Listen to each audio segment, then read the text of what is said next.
All right, guys, welcome to Pastor with No Answers. It's a Halloween horror edition, and we are going to talk about horror movies. It's going to be a grand old time, and to kick things off, I want to let you hear from my friend Devin Shelton and just kind of his approach to horror movies and a little specific example of something that happened in his life pertaining to a specific viewing of a scary movie. I grew up loving horror flicks. Like, I loved any kind of scary movie, slasher films, paranormal, evil, spiritual stuff. I didn't care. It was awesome. I remember watching a scary old vampire movie called Salem's Lot with my dad and my older brother when I was pretty young. I mean, probably like early teen years or something. And I don't think I was supposed to be watching it, but I snuck in. And so, but I remember my dad made a bet with my older brother, said, I'll bet you $20 you won't walk around the house right now. And it was dark outside, and he wouldn't do it. And I didn't blame him. It was like super scary. So, I mean, I grew up watching this stuff. I loved it. I loved the feeling that you get, just the adrenaline that's kind of pumping through your veins after you have that feeling of being so scared. And so I grew up, and then when I got my teen years in high school and college, you know, the Scream came out and the trilogy, and then I Know What You Did Last Summer, all those kind of cheesy, fun, but still kind of scary movies. I love those. I mean, those were great. Scream was awesome. And so, I mean, I loved them. And even in college, you know, me and our friends, we would go to movies, Joey and Toby and me and Matt and all these guys. We'd go see scary movies. We'd watch them at home, whatever. No big deal. I loved them. And then several years ago, I can't even remember when the movie came out, a few of us went and saw The Exorcism of Emily Rose. And for some reason, we were in Greer, South Carolina, our hometown, but we weren't living there at the time. So we were all staying in different houses. I was at my sister's house, and somebody was staying with me. A couple guys were at Matt's house. And so anyway, we got together. We went to go see this movie at the theater, and it was awesome. Like, it was a great movie, but super scary. It was just like something about it just got me. Like the way they filmed it and just the whole, I don't know, just the feeling of the movie really got me. I thought it was so scary, but really, really good. And so anyway, we were going home that night, and, you know, it's all fun when we're all together with friends and everything. But then you go home and you're kind of alone. And so I dropped off like Matt and Toby, I think, at Matt's house, and I think Dave or someone came back with me. So we're all kind of going our separate ways. And this was pretty late. You know, this is already probably after midnight. So we get back and we're going to bed. And I get in bed and I'm asleep in this room by myself. And there's a scene in the movie where Emily Rose is in a bed by herself, and she wakes up and she's being choked by a demon or a spirit, and she can't see anything, but she can't move, and she's starting to kind of sink down into the bed, and like she's just choking and dying, and she can't do anything. Really creepy. And then she's just she's starting to crawl weird. It's just totally messed up. So anyway, I wake up in what I think I wake up in my dream, and I'm in the exact room that I'm in sleeping, but that exact same thing is happening to me that happened to Emily Rose. And it just is terrifying. I mean, I'm being choked in my bed in this room in the same way, and I just can't do anything. I can't talk, I can't yell, I can't breathe, I'm dying. And so probably it felt like an eternity, but probably 20 seconds, 30 seconds later, I actually wake up. And I'm in that same room, and nothing's there, and I'm not choking anymore. But it was so freaky because I wasn't sure if it really happened or if that was a dream, because it was so real in that moment, in that exact room. And so it freaked me the hell out. I mean, I was terrified. I didn't sleep the rest of the night. I mean, I was up from like 2 to 7 or 8 a.m., and everybody else woke up, and it changed my view of horror movies. I don't know what it was. It just got me. And so now I can't watch horror flicks. I can still watch a murder movie or whatever, you know, serial killer stuff, but I cannot watch anything paranormal or evil or spiritual. It just haunts me, and it sticks with me for a long time, and I have trouble sleeping. It's crazy because I'm a 40-year-old man, but it just destroys me, and because of stupid Emily Rose, I can't enjoy horror flicks anymore, man.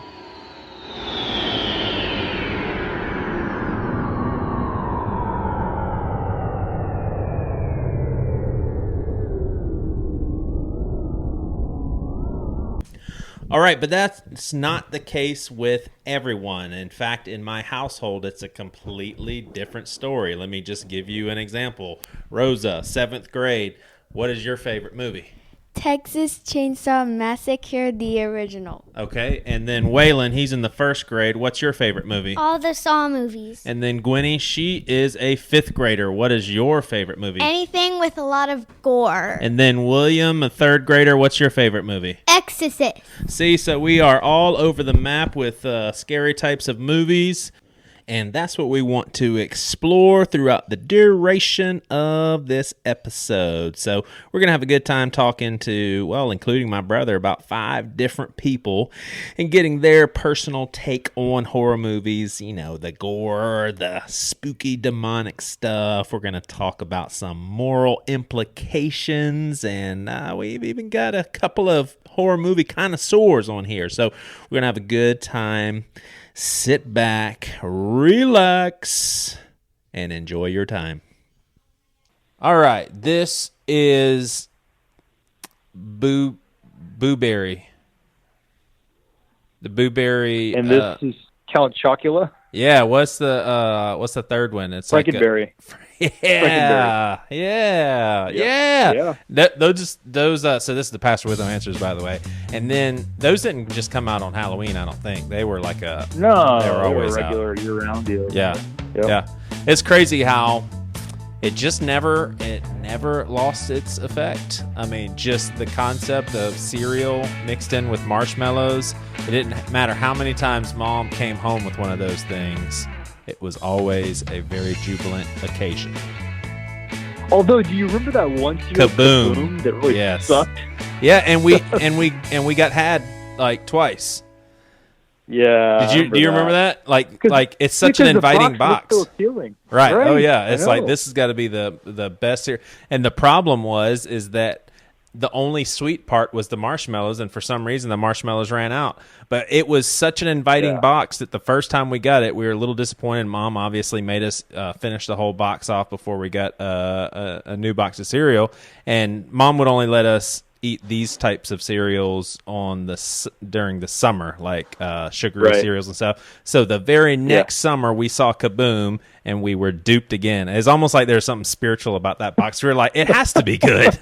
We were doing it wrong the first time. Right. Something was wrong with us last time. Well, I had the idea of doing a horror movie episode, not in which horror movies are explored, although one of our interviews, I've done almost all of them now. One of them was kind of a horror movie connoisseur, and you'll really appreciate that one. But for the most part, wanting to look at it from a moral perspective, and I'm going to tell you, man, like Jared and I know this is going to kick off the episode, but we are having this conversation after I have talked to a lot of the folks, and horror movies are not getting much love, man. Not getting much love at all.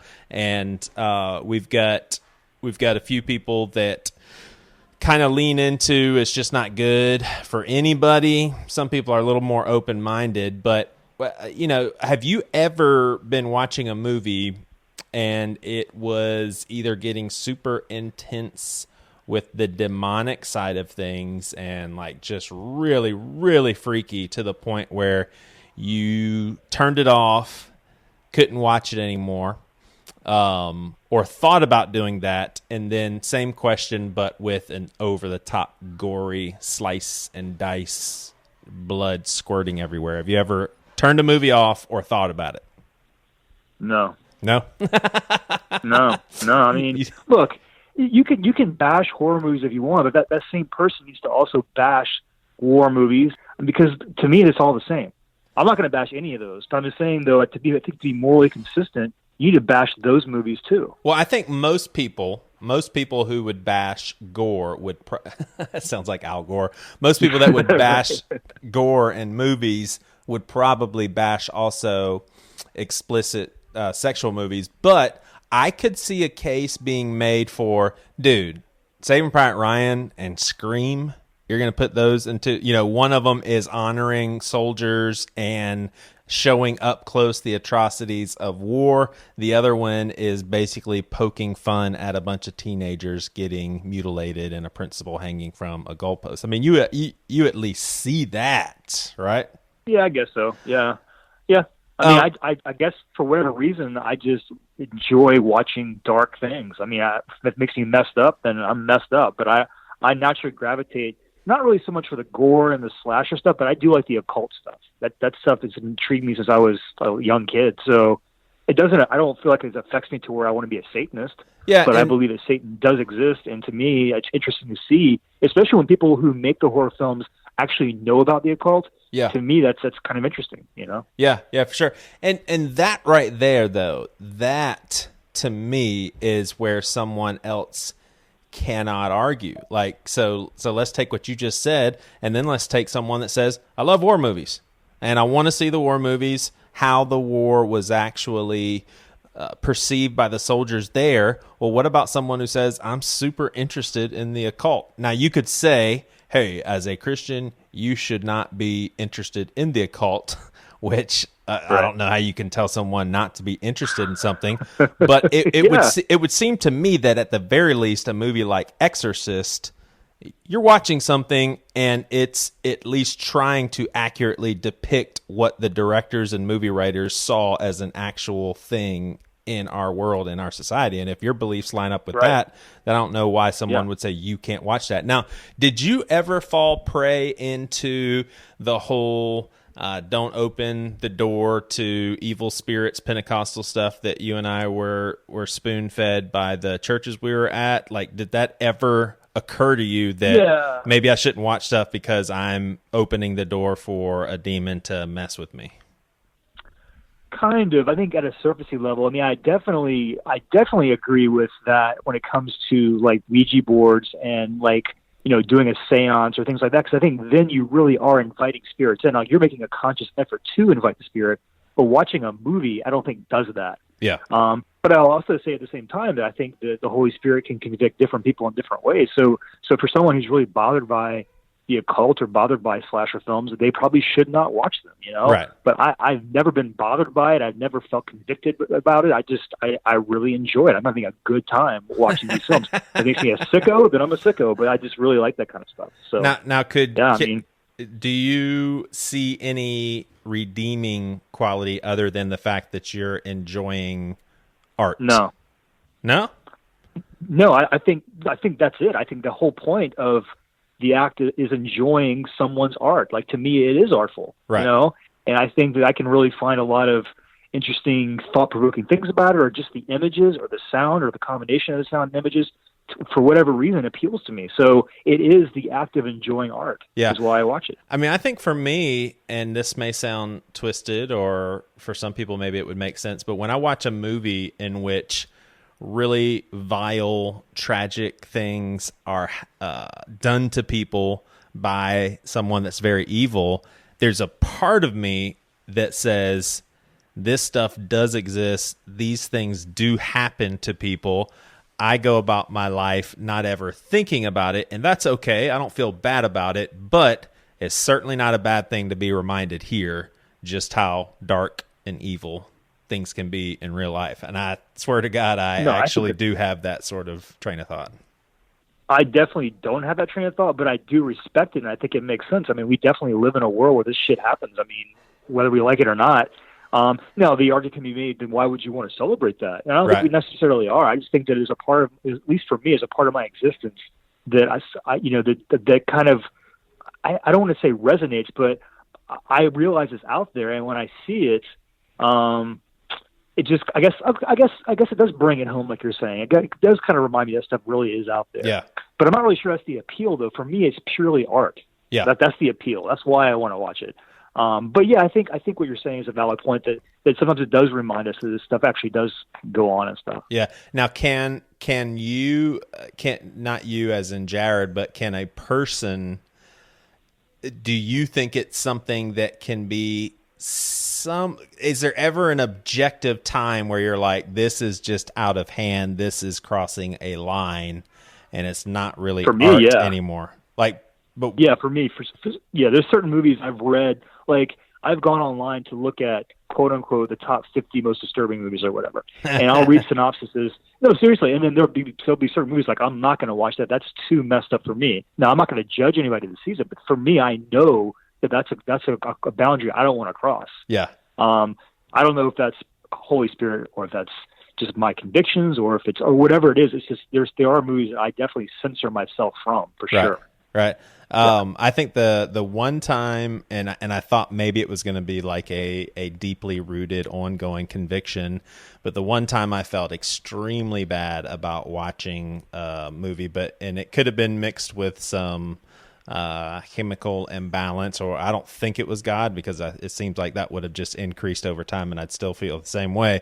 But I remember watching one of the Final Destinations. I don't know if you saw any of those, but I think this first one. But yeah, just basically like almost like death seeking after people in the craziest, most disturbing ways of seeing people like in their day-to-day life have death seek after them and bizarre ways of dying. And I was like, why am I enjoying this? Like, what is it about this? And I don't know. I don't know what it was about that movie, and I don't think I've seen another Final Destination since. And I don't know if it's because it seems like a movie like Saw is a little more to it, and you see more of like a evil person that's trying to teach good lessons, and that's like a real weird, whoa, what does my mind do with this sort of stuff? Whereas Final Destination is just, oh, okay, a kid was just standing at the bottom of a skyscraper, and a gigantic 3-ton stack of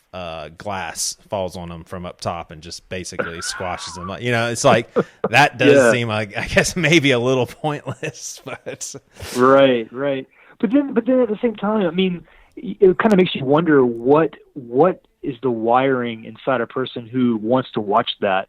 I mean, is it necessarily a bad thing to want to watch that? And if so, why? And if not, why not? Those are deep questions, I think. Like, I feel like I'm wired in such a way to where being scared or seeking to want to be scared is the way I'm wired. And so is that just faulty wiring, or is that, or if it's not faulty wiring, then it's a good thing to want to indulge in that particular impulse. Yeah. Because I don't think I'm committing any sins just on that impulse. Yeah. Wanting to be scared, you know? Right. So I mean, unless somebody can convince me otherwise, that's what it is. And I think it's the combination of sound and visuals that tickle that scary bone, if you will, that really attracts me. And it's that artistic combination of that. Yeah, for sure. Is what I like. All right. Well, as probably I'm going to go out on a limb and say you're going to be one out of two major horror movie type connoisseurs. Like, what are the low hanging fruit top 5? And I'm sure you'll have to leave some out because you'll forget about a particular movie, or you'll have to but I want to hear 5 movies that are must see for people that do like horror movies. They're probably going to be the exact same. Well, for the most part, same ones as you. I know that you and I both really enjoy Night of the Living Dead, the original one. Yeah. Like, I think that black and white original one is just so good. The music, just the creepiness, the way. Is that circa 60s? Is that early 60s? I think it's like, no. I think it's mid or late 60s. Yeah, gotcha. And fun fact too, a little bit of cinematic history. The main character was the first black man casted in a major motion picture. Tight. And the character did not have to be black. In other words, it could have been a white guy. Right. It was the first time that a black guy was cast in a role that could have gone either way. Right. And that was kind of interesting. And that was one bad dude, man. Oh yeah, for sure. That dude was absolutely, cool. Absolutely. All right, 4 more. So that was my gateway drug into horror, is that movie. And I know when I first watched it, I was like 11 or 12. It did freak me out, but I was really, really intrigued by it. So then I would say after that, definitely the original Texas Chainsaw Massacre. Yeah. I still really like that movie a lot. Very, very low budget, but again, it's the way it was shot is so freaking cool in my opinion. And then personal favorites, I'm also a sucker for the Blair Witch Project, the original one. Yeah. It's the first found footage movie, and I know it can be headache inducing because of the way it was shot, but I think it really sucks me in. Like, I feel like I could be in the woods and hear those sounds at night, and that's what I like. That movie might be, as silly as it sounds, might be the scariest movie for me, because I like to inject myself out in the woods, totally lost, and hearing those weird sounds out there. That to me is freaky. Yeah, totally. So I like that one a lot. Classic Rosemary's Baby. I mean, not that scary, but definitely kind of dabbles in the occult. Right. There's actually Anton LaVey plays Satan in it. I think the director is probably mixed up in Satanism, but really good, very creepy, very subtle, but well done. And then a new one that I saw, Hereditary. Yeah, that movie is freaking amazing. So have you watched it more than twice now? I know you watched it the second time. No, just twice, but I mean, it's one that I'll watch every year at this time of year. That's I think it's an instant classic. We're saying what? I said that's your Halloween movie. Like, for Christmas, I'm definitely going to watch Elf every year. You're like, for Halloween, it's Hereditary. that's what we hang out on the couch and eat popcorn and watch Hereditary. Yeah, it's funny. The second time around, it was just so much richer, and I discovered so many more new things, and that's an instant classic, man. That jumps right into probably my top 5. So do you feel like more pieces of the puzzle were put together a second time around? Definitely, yeah. In fact, I actually took the time afterwards to go online and just look at some of the blogs about it, and I just love the story. Like, the story to me is so cool. How this whole behind the scenes cult, and it just kind of like is perpetuating over time. Genealogically. Yeah. The different generations. It was a dandy one. It would be a dandy one for sure. The images were just the images were something that some of the images in there I had never seen anything like it before. So to me, that novelty, that freshness was really pretty cool, man. Yeah, you like the Scream movies at all, or at least the first one? I like them, not as much as you. The first one, I guess, is definitely one that I respect a lot. But as far as really digging it, not so much. All right. Would you be comfortable? All right. So I'm going to take you back to 1990 and give you a question we would have gotten in youth group. Would you feel comfortable watching Hereditary with Jesus himself? Well, I think if anybody knows, demons and Satan, is Jesus. So watching with an expert like Jesus, yeah, I'd watch it with him. I'd be asking questions, what's up? There you go. All right, man. Well, thanks for kicking this episode off, and have fun editing and listen to what people think about horror movies. Happy Halloween. Yeah, same to you, man. We'll do.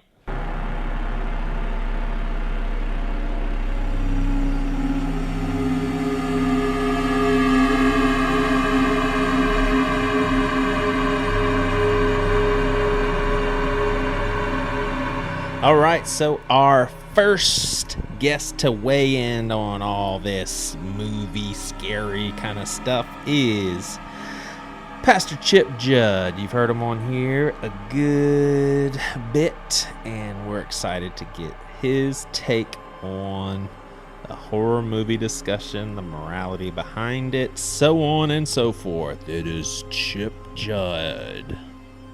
All right, scary movies, horror movies.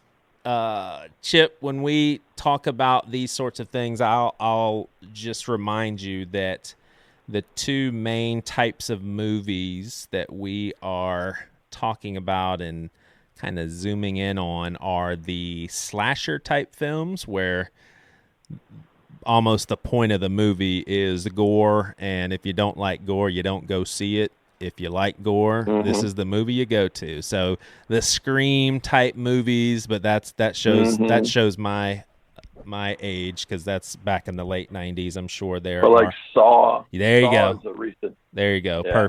Perfect. And then also, and you can kind of choose which one you want to spend a little more time with, because we don't have much of it. But then you have the paranormal, demonic, Rosemary's Babies, Paranormal Activity, and those sorts of things that just scare the bejeebers out of people and makes them kind of have to think about the spiritual realm and whether demons are true and all that stuff. But which one? I mean, would you say these types of films are a liability to your soul, your brain, both, or what's your take? I would say they definitely can be. Are they always? I don't know that I would say that. Yeah. Probably the biggest thing I'd say, Joey, is age and stage appropriateness. Right. Like an adult could watch Saw. I'll go ahead and admit it. I've seen them. You just put it where it is. It's this whatever, and it's not good. I don't know that God's necessarily. I don't know that God's necessarily pleased with it, but But now you take the same, gosh, the thought of a child seeing that is horrifying to me. Right. But just take simpler things like a lot of the television. I mean, here's a kid that's trying to figure out right from wrong, and where do I feel safe? Who can I trust? And they're bombarded with just images of people, either being killed, doing the killing, grieving over the loss of someone, and they don't have the coat hangers to hang that on. Yeah. They don't, and so you say, oh well, is that going to make them want to run out and kill someone? No, but what it's going to do is it's going to desensitize them to the reality of the fragileness of life and the preciousness of life. I like to say this: one of the things our culture does criminally is take children's innocence way, way, way too early. Yeah. Sexually, we take their innocence. In these violence, we take their innocence. And what happens is they lose, in the one sense, they lose the capacity to blush and be embarrassed, but in another sense, they lose the capacity to feel mercy and pain and horror at events. Yeah. And, am I ready to make a moral issue of it? Now, with younger children, yes, I'd go to the mat for that. Right. But beyond that, it's, my parents stopped, I don't remember what kind they were, but my parents, I'm one of 7 kids. They'd all be trucking off, walking to the neighborhood theater to watch a horror movie, and I couldn't go because I had nightmares. Right. And the reason is I was young enough that my brain just didn't know where to put that stuff. Yeah. And so for me, there was no line between real and not real. It was all real. Yep. So I would go to the mat over that. Beyond that, let's face it, the slasher and all that kind of stuff, it's not engendering a love for life and beauty. But this is a stretch. And I'll grant anyone that. But I think there's a lot of people that would say, hey, Saving Private Ryan, it served its purpose. That is how war was. That was the atrocities, the gore that you saw. You need to know that's what these soldiers did see. Do you think you can make similar application and say, there's some really effed up evil in this world. There are people that go around like Jeffrey Dahmer doing the most atrocious things, whether they're sick in the head or just completely overtaken by evil. This stuff happens. If you're willing to watch it, that is an ingredient of wisdom and knowledge that you have that, yeah, I saw some crazy stuff in the movie. That's crazy that kind of stuff does happen. Or is that too much of a stretch? I kind of think there's got to be something to that.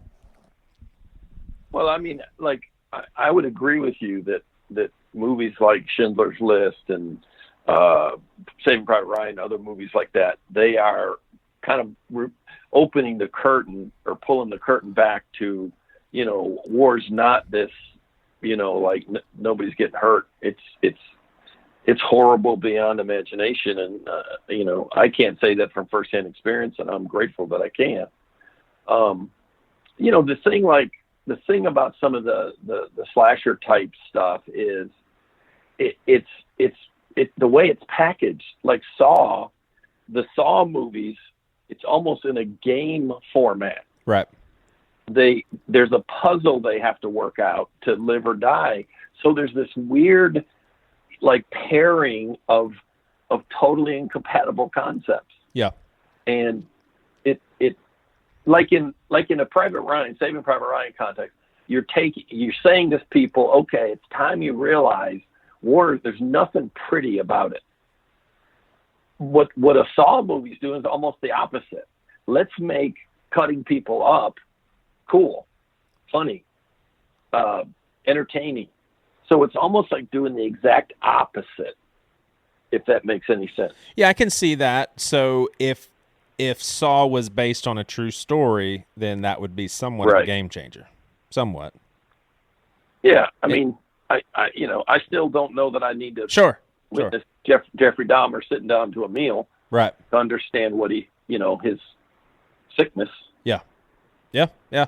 All right. Last question. Do you think there are literal spiritual risks of watching creepy, demonic type movies, whether it's literal spiritual doors being opened into your house to unleash evil spirits, or giving a demon an open door to come inside of you? Or like, is there any real spiritual risk in hitting play to The Exorcist at home? Do you believe there's a spiritual impartation that's possible through your radio broadcast? I don't. Do you believe that someone could meet Jesus through your radio broadcast? Yes. Like, let's just say one of your episodes you felt led to say, hey, there's somebody listening right now, and I sense, you got red hair and blue eyes, and I think God wants you to know He loves you. Yeah. And could God touch them through what you're doing? Yeah. Yeah, I think so. Well, and I think it can also be used for evil, probably, but yeah. So the point being, then why couldn't some version of that? Now, do I think people take it too far? Absolutely. But do I think it's possible for our participation in certain kinds of things to, in a sense, be inviting that influence into our thoughts, our home, or whatever? Yeah. And I would have to say, as creepy as it sounds, like, I don't know about you, Joey, but have you ever I can't think of a book right now. I'd give you an example, but I read fun books, novels, and was this particular author I was reading, and I got about, 20, 30 pages into it, and I just didn't feel right. Like in my belly, kind of. Yeah. I just was like, okay, what's going on here? And when I really backed up and asked, like, God, is this you? I really felt like the Lord said, the whole spirit, and I'm saying that in quotes and not quotes, but the spirit that's on this book, it didn't come from me, won't take anybody toward me, and isn't good for you. Why are you reading it? Right. And I was just like, that's, now if I'm honest, Joey, now that as I'm telling you the story, I think I actually went back and tried to read some more. Yeah. Because I just thought, come on, dude, you need sleep or something. Right. And darn if I didn't get like 3, 4, 5 more pages, and my insides were like, dude, put the book down or I'm going to slap you. and I'll never know, but I just felt like there was something in that book. Could have been conceptually, but I don't think so. I think there was something on that book. Yeah. that God just didn't want me fellowshipping with. Gotcha. Now, I guess how I see this, though, is like I can, and this is just me, like I can see if you start playing The Exorcist, I mean, you're obviously inviting those images and those thoughts and all of that. And so the brain can take that and run with it. So if you're susceptible to really being impacted deeply by stuff like that, then you could even go so far as to say, man, the spiritual adversary probably knows that and is going to milk it for all it's worth, so don't do that. But I guess I grew up in Pentecostal circles where I really felt like there may be a demon that comes out of the VCR that I'm watching this stuff in. There's no way I can watch it. But yeah. Well, if you're still watching a VCR, it's probably true. Back in the day. Come on, man. Did you ever buy one of those rewinders? I think we did. So your VCR's motor doesn't rewind? Yeah. I mean, I agree, and I hope I'm not sounding like that, but I do think just like we would create resources and material to bring God to people, I believe there's people out there that have other things they want to bring to us. Yeah. Yeah. Chip Judd, appreciate it, man. Happy Halloween. Gee, what What a holiday.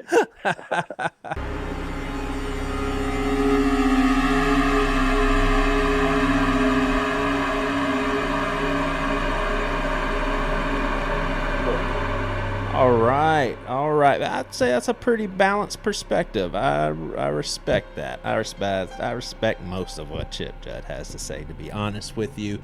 And I can't say the same about this next guest. Just kidding. Melanie Studley, personal friend of mine, podcaster, producer of podcasts. You can check out Anatomy of Marriage with her husband, Seth Studley, and we are excited to let her weigh in on this subject. Melanie Studley. All right, Melanie Studley, how are you doing?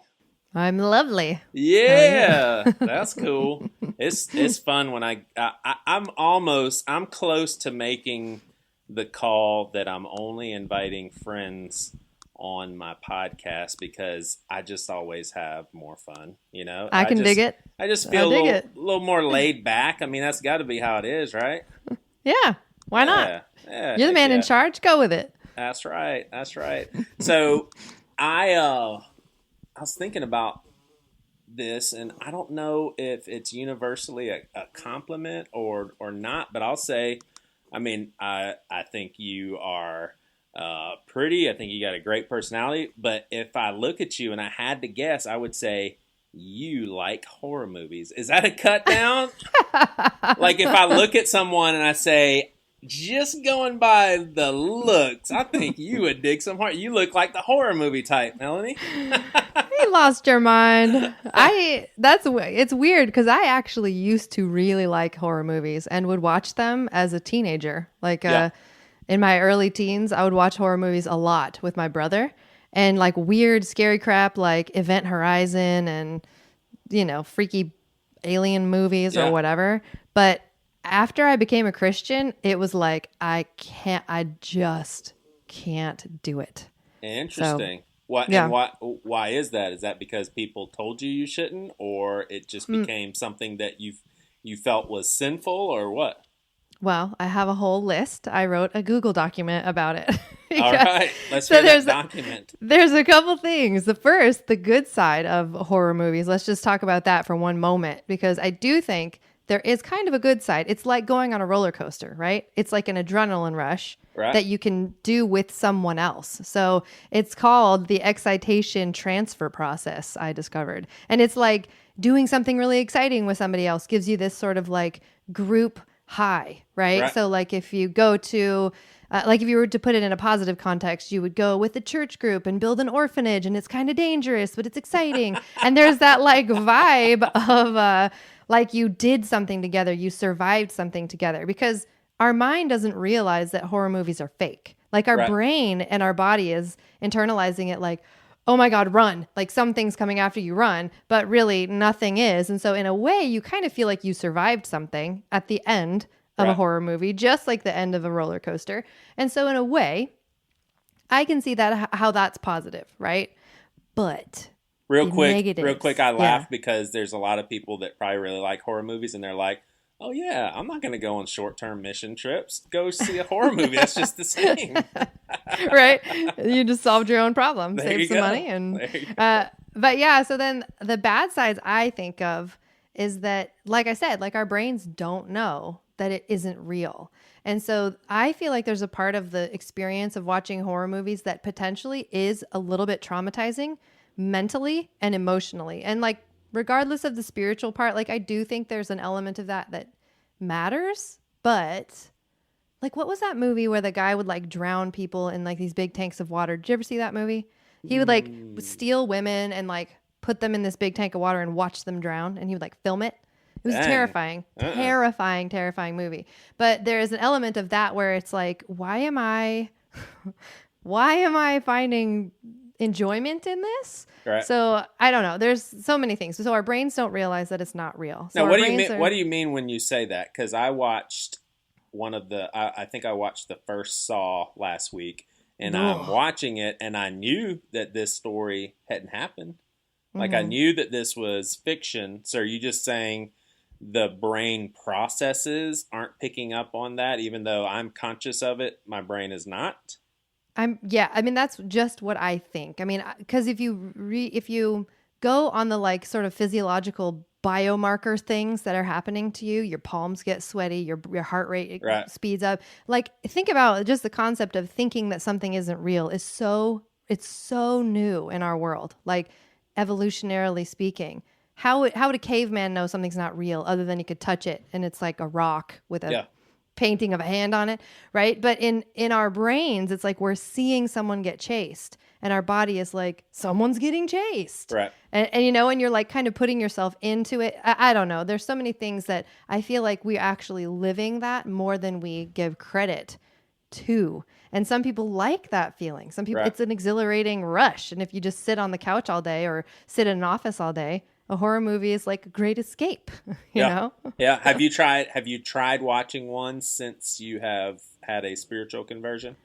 Yeah, I've seen like bits and pieces of different things, and it's like the level of because there's a bunch of different things too.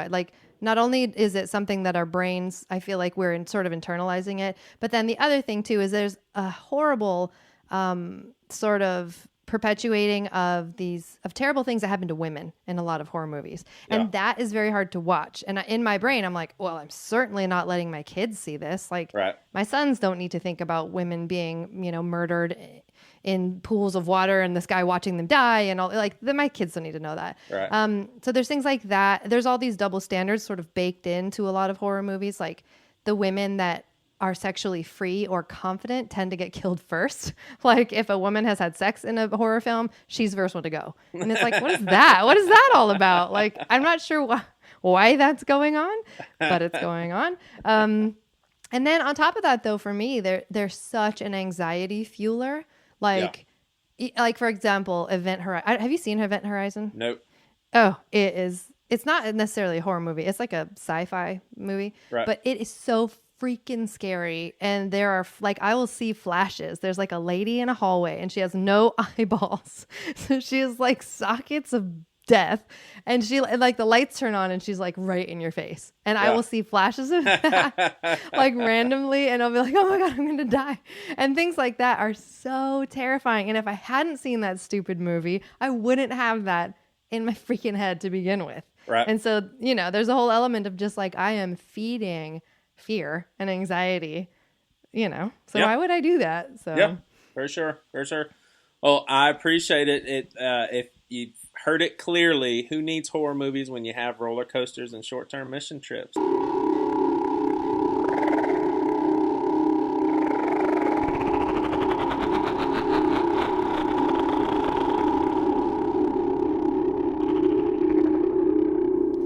All right, some interesting things to think about courtesy of Melanie Studley. And now we have Alan Aguirre, former frontman of one of me and my brother's favorite bands. We appreciate his perspective, typically way more on the conservative side. He would say way more on the accurate side. And we appreciate his thoughts and opinions, and for being willing to weigh in on Pastor With No Answers. It's Alan Aguirre.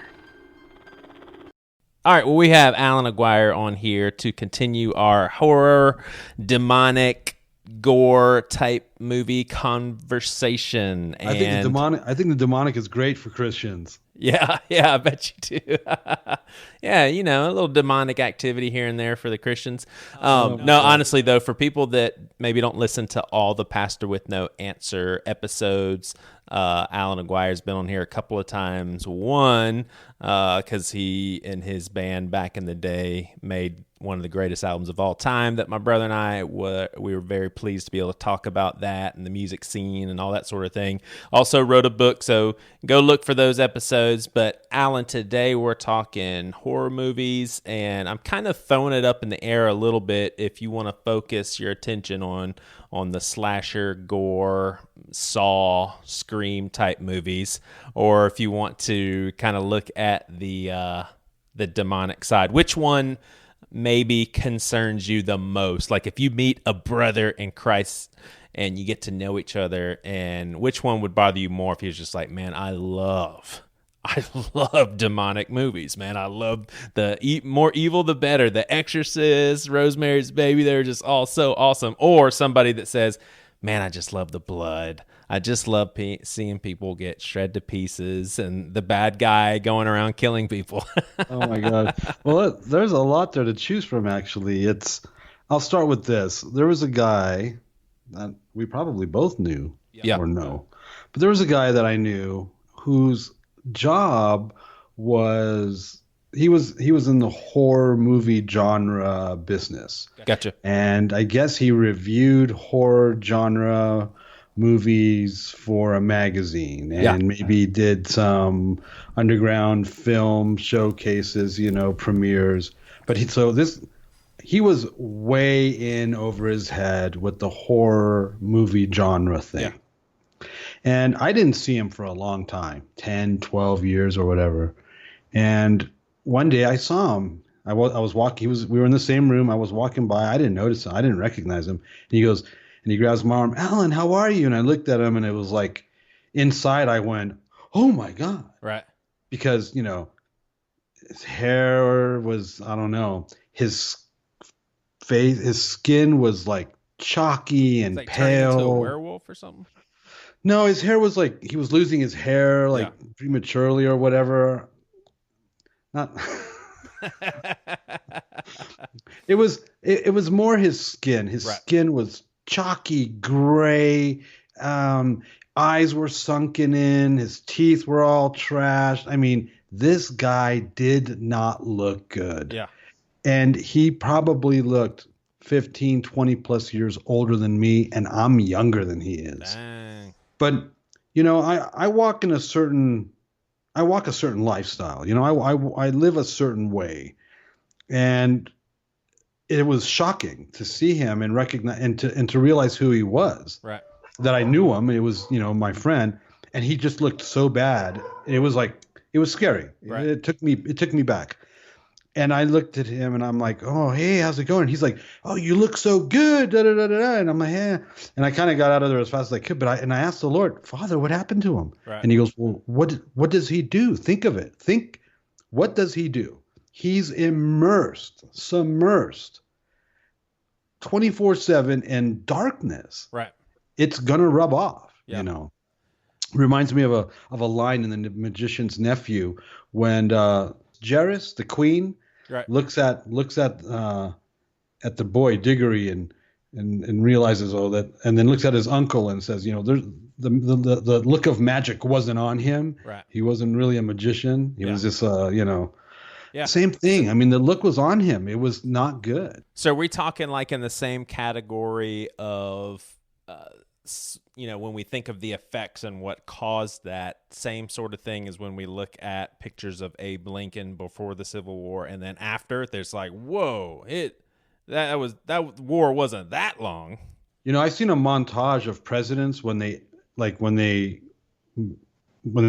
have take the oath of office, right? And the president at the end of his term, whether it was a 4 or 8 year term, these guys are wrecked, man. I mean, even Obama, if you look at Obama before and after, you could see it on him as well. Yeah. Because it's the job, man. So, like the stress. It's a horrid job, yeah. The stress, the maneuvering, I mean, Now for you, so let me throw in a unique example at you. Let's talk the gore, slicey movies. What if there was a real story that took place, serial killer of some sort, and they made a huge film, and maybe out of respect for the victims, that's just how the director was thinking. He's like, no, we are going to show what happened. Like, do you think there's different exceptions to gore where there may be a value to it?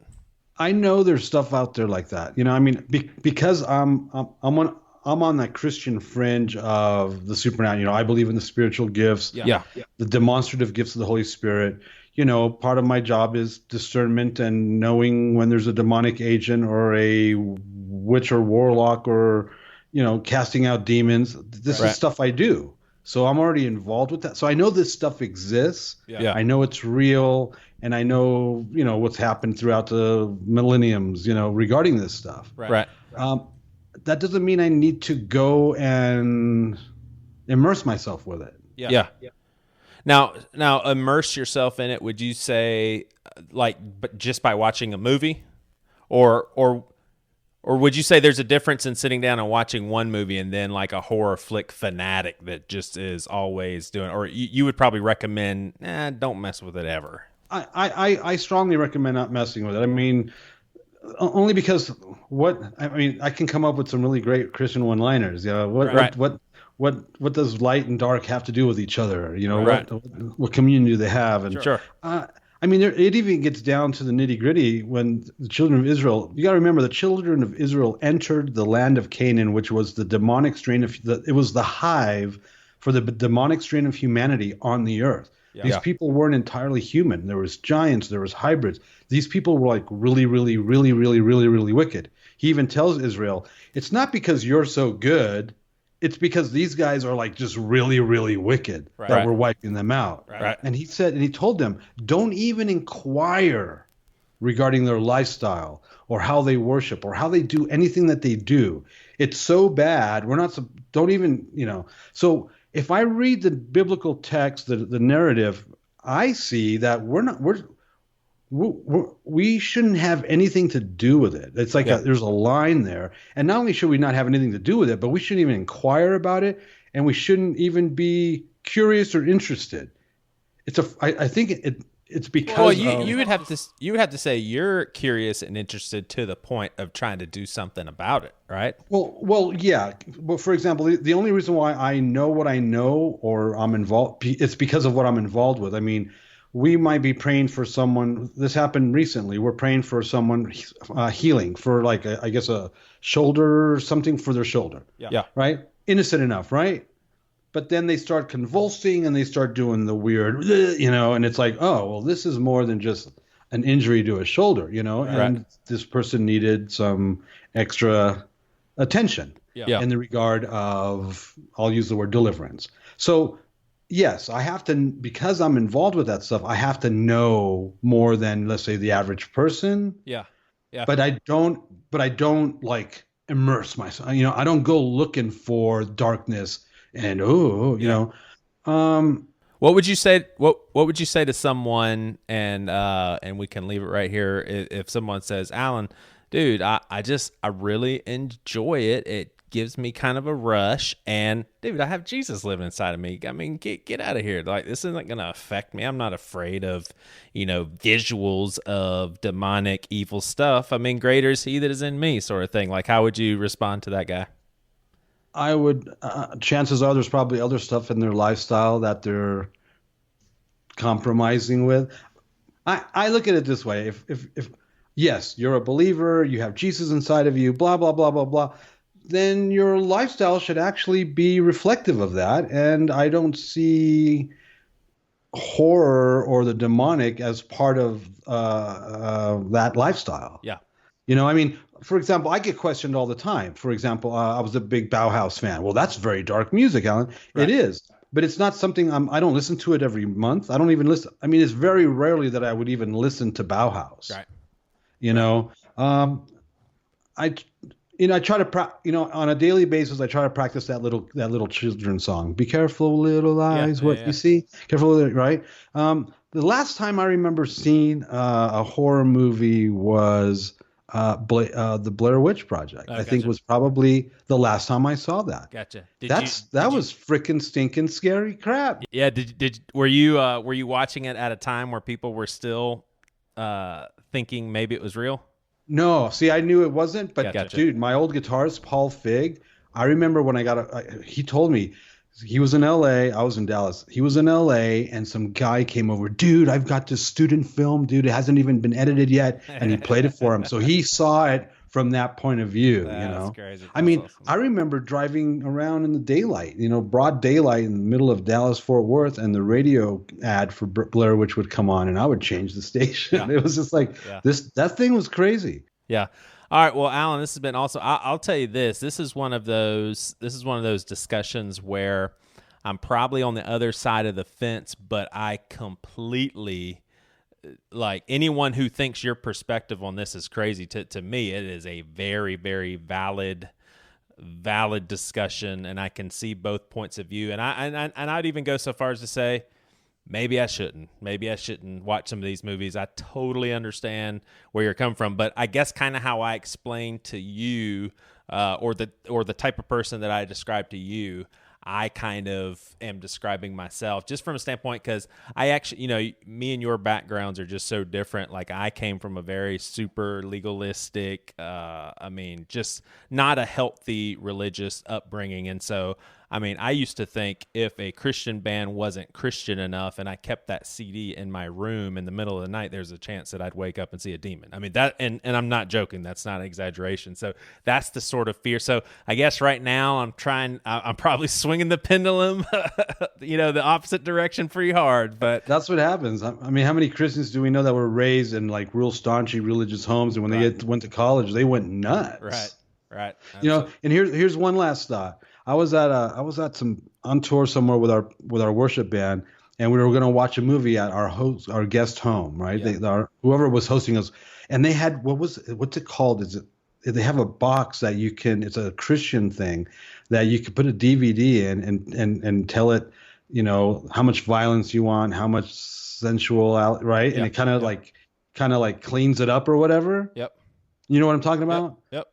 So he had one of these, and he put it in. I don't even remember what the movie was, but dude, when it came to sex, sensuality, anything like that, all the way down to 0. Right. But violence, 100%. It's like that doesn't make sense to me either. Alan, it's been fun, man. Good catching up. I'm sure we'll talk again soon. Likewise, good seeing you again.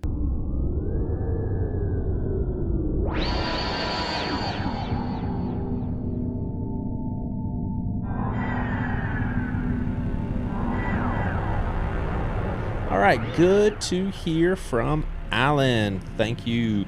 And now we have a personal friend of mine, someone who's also been on this podcast. She was in our house church before her and her husband moved away from Charleston, and she is a horror movie connoisseur. So this conversation is a dandy one, and I'm sure each of you will enjoy hearing why she loves horror movies so much. And it sounds almost like scientific and scary how much she's into it. Natalie Pagan, folks.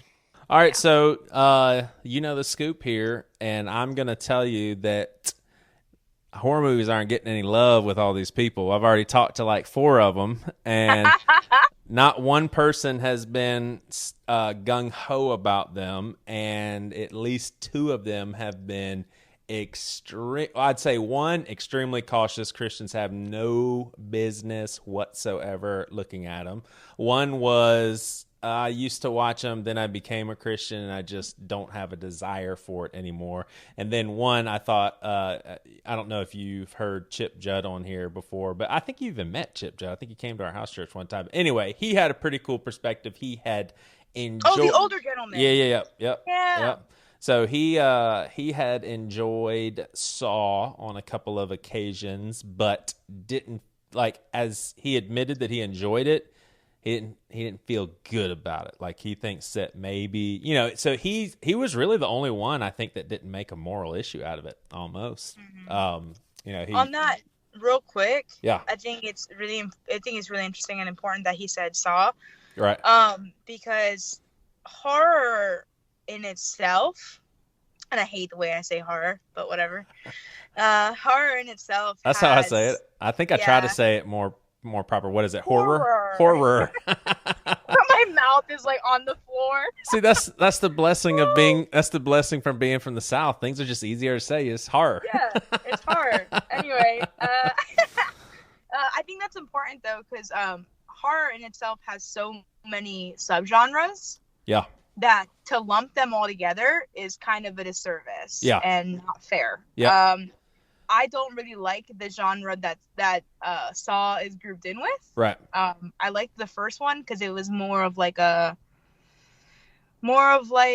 detective-y, mystery type tone to it than a just pure gore fest. Right. But yeah, Totally.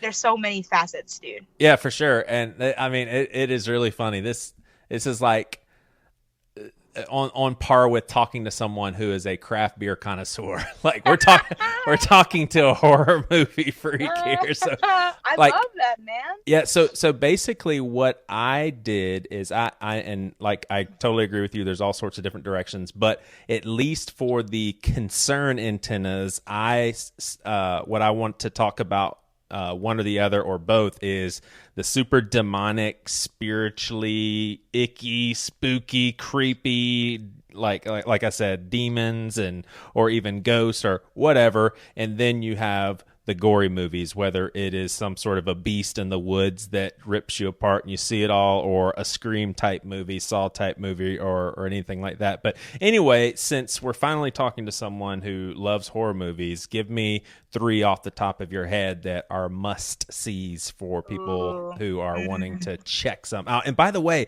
I think when you and AJ visited last to see the kittens, didn't you tell me that y'all saw Hereditary? Yes. And you were like, I'm telling you, man. You were like, that's probably the freakiest thing I've ever seen. Weren't you? Didn't you say something like along those lines? It really shook me for sure. Yes. That's the thing. It's like I watch scary movies and I'm never shooketh. Right. If I ever get shook, I like sit in it for a minute and I'm like, damn, that really like got me. Yes. I would like to have it on record that I have seen Hereditary. I think I saw it 3 times in theaters because I went to go see it with different groups of people. Yeah. And I love that movie. Yep. Like as a piece of art. And I think that's a whole other thing is like scary movies are not for everybody. Some people just don't like the idea of getting scared or feeling uncomfortable or even being put in that situation spiritually. Like my dad loves scary movies, but he hates spiritual horror. Right. And he will not watch it. Yeah. So definitely different people have different lines. I don't really have lines. I mean, I have like, there's obviously, like a cap where I will say no, and a lot of times that's like exploitive films that I just don't jive with that. Like sexually violent? Yeah. It's a weird, like I won't go down that road, but right. most things that have to do with spiritual horror, depending on how they end, I will watch. Right. I'll watch almost anything once. And that's just like a personal rule that I have because I love art in every form. Right. And then, I will watch almost any like B horror or creature feature. Yeah. Hands down, at least once. Yeah. So, movies that I think people should watch. And by the way, have you seen anything that you wish you hadn't watched even for the first time? And not because it wasn't a quality piece of art, but it just freaked you out too much. It doesn't sound like it. If Hereditary you like, but you were freaked out. And by the way, that is exactly what you just said. I do not get rattled by movies. Like Priscilla's the one that feels like she's sucked up into the world and jumps and stuff. I'm a spectator. I'm like, ooh, I just love this. It's so good. I love Hereditary was nuts. Like absolutely nuts. That's the thing is like it's also one of those movies that it's also really well crafted. Yeah. So like visually the cinematography is really good and the music and the sound design is phenomenal. But like AJ loves horror movies, but he watches all the horror movies like through his fingers every time he watches them. He watches them through his. I love this movie, but I'll watch it through my fingers. Right. I love if you're talking about classics, man. Rosemary's Baby. Yeah. Is for sure one of my top classics, just because the whole story is set up in such a fun way. Right. Personal favorite, and I understand where people may come into weird places with this, is I love The Exorcist. Yeah. But I love The Exorcist because I think that it is much more a spiritual movie than a horror movie. I think it's like a case study of the priest, which is why I love it so much. I think the guys who were making St. Elmo's Fire approached the Catholic. I think I read something where they approached the Catholic Church about using the church that they used, the same church in The Exorcist, to do their movie. And the Catholic Church said no, and they said, "Oh, well, you let The Exorcist do it." Yeah. And they said, "Yeah, well, at the end, God wins in their movie." Gotcha. Which is why we let it. Which is why we let them film here. And then I love The Thing. John Carpenter is The Thing. Yeah. Because it's a wonderful, wonderful creature feature. Nice. Yeah. So you know the sorts of things that people will throw at you, so I'll just throw some of them at you and just see, like, imagine me as someone else, because you kind of know that I like horror movies. But what would you say to a Christian that was, or not even a Christian, just anyone who would say, but the senseless gore, Natalie, art? Are you serious? Like, someone just going around chopping people up, and you have to see close-ups, and you see heads decapitated. Art, Natalie, come on. I think it all depends, right? So, again, you're looking at a spectrum. Even if you're looking at extremely gory movies, there are gory movies that are gory with a purpose, and then gory movies that are gory for the sake of being gory. So if you look at, for example, The Thing, that's a very disgusting movie. They have a lot of body parts. They have essentially, it's like an alien that can take the form of anything, and like a perfect form of it. So you see it like melding, and a lot of it is practical effects, so it looks real and it's really disturbing.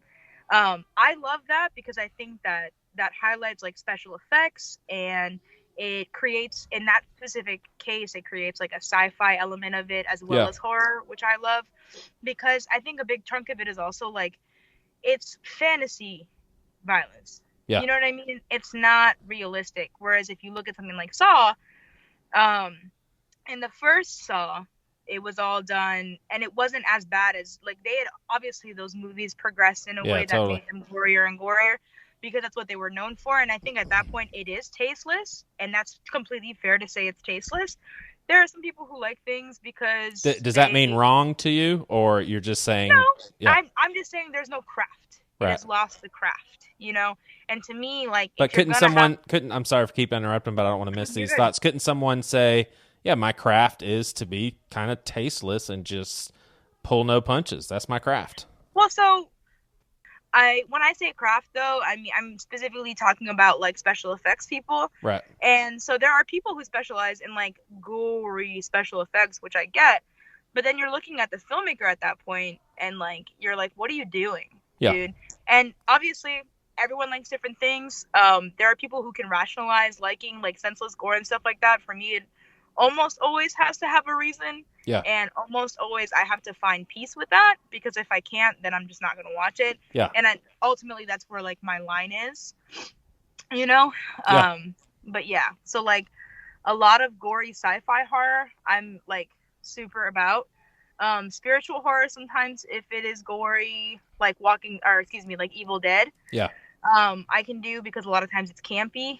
But yeah, there's almost always got to be like a story element that drives it, or else it is just tasteless. Yeah. So for someone who does believe in a spiritual realm, what would you say to those of more of a Pentecostal mindset, that you're opening doors to evil spirits, like you are being a participating party to them taking up residence in your heart or in your mind or in your house? Like, just don't bring that paranormal, demonic stuff in here. We are only about purity. We are only about Jesus. We do not want that evil stuff around here. Well, that's their prerogative. I mean, obviously, like, I come from a Pentecostal background, so that narrative does not escape me at all. Right. Personally, it helped me, growing up in a Spanish Pentecostal background, helped me resonate with a lot of spiritual horror, shockingly enough. Yeah. Because I did believe, and somewhat still do believe, in the existence of demonic figures, of demonic possession, of things of that nature, and that there is a spiritual realm, and that we are fighting spiritual warfare. But a lot of it is, you cannot have light without dark. You know what I mean? And obviously, it is very particular to who you're talking to at that point and where they are spiritually, because I think that that's a big deal. This is just the way that I understand it, and the way that it has in some ways like comforted me, like by seeing these things happen, or by playing that game where you watch a movie and it's scary and someone is getting possessed. Right. If they are somehow freed from that, or if they find solace in it, like The Conjuring, like The Exorcist, like The Exorcism of Emily Rose, like every single one of those, like, you have that consolidating factor of, at the end of the day, they found peace and they're okay. Right. To me, that furthers my religious beliefs. Ooh. That helps me find grounding. Yeah. Because because how can you expect to believe in a God that can do these things if you don't want to see it? Right. You know what I mean? Even if it's like, obviously that stuff isn't real. It's playing off Christian lore and it's building off of it. But isn't it more, in my opinion, isn't it more fun because it's doing that? Right. Because it is things that I do believe may happen. Now, about the idea of it like being welcomed into your home, or like keeping your mind pure, keeping your home pure, I think that is completely within that person's respect to do that. Right. I completely understand why people would want to do that. To me, it does not cross that barrier. Yeah. To me, it's very compartmentalized as this is someone's interpretation. This is a piece of someone's art. This is how they want it to be perceived, but it does not have a hold on me. Yeah. And not everybody is like that, and that is okay. Yeah. Yeah, for sure. Yeah, I totally resonate with you as far as like I can totally respect someone who says, yeah, I don't want to watch that. I don't want that stuff in my head. But for someone to say that's like dangerous and I'm not going to put myself in that position, I start to think of, well, then where do you draw the line? Like, can you listen to a band that messed around in the occult because you really like a particular song? I mean, I personally don't get into a lot of satanic music, but it's just like, where do we draw the line? Because then we might listen to a band and we're like, I wonder if they're in the occult. Next thing you know, we're paranoid about everything. We start throwing away stuff that could potentially represent something, and it's like, that's living very fearful. And I'm like, I thought I had the overcomer inside of me and I didn't have to be scared. I think it's important to understand that everyone has different filters. Right. For myself, like, I'm just now coming to a place where before I was very adamant, like, I don't really, like, I listen to a lot of metal, but I'm very particular about what I listen to. I don't really listen to a lot of death metal anymore because a lot of it is very edgelord and very like, ugh, Satan. And that to me is very childish, but I don't listen to it because it's childish. Yeah, you're more into like Evanescence is your favorite band. No, definitely not. I got like a real genuine happy laugh just now. You're like, no. Not that there's anything wrong with that, but no, definitely not. I'm actually going through a doom metal kick right now, which is awesome. But but it's it all depends on what you want to listen to and what you want to subject yourself to. Definitely, if you don't feel like you are in a good place for that, please don't put yourself through that. But I think it's important for people that don't want to quote unquote subject themselves to that, or that don't think that it is appropriate for a Christian person to go through. I think it's important for them to understand that they have a different experience than you. Yeah. Just because they do watch and enjoy these movies does not make them any less of a believer or any weaker of a believer. Yep. At all. Yep. Awesome. Natalie, good having you. Good talking to you. And thanks for sharing some of your horror expertise and knowledge. Yeah, man. I hope you have a good night. All right. You too. All right. Was fun having you all listening. Although I guess that was a lie, because I didn't have any fun with you guys listening because I wasn't with you when you were listening. But I hope you have a great Halloween. In whichever side of this thing that you're on, hopefully you can respect the other side. That's what this podcast is all about. So, for those of you that are not into horror movies, have fun watching Casper the Friendly Ghost on Halloween night. And for those of you that are into it, you've got a plethora of movies to choose from. Choose correctly and have fun.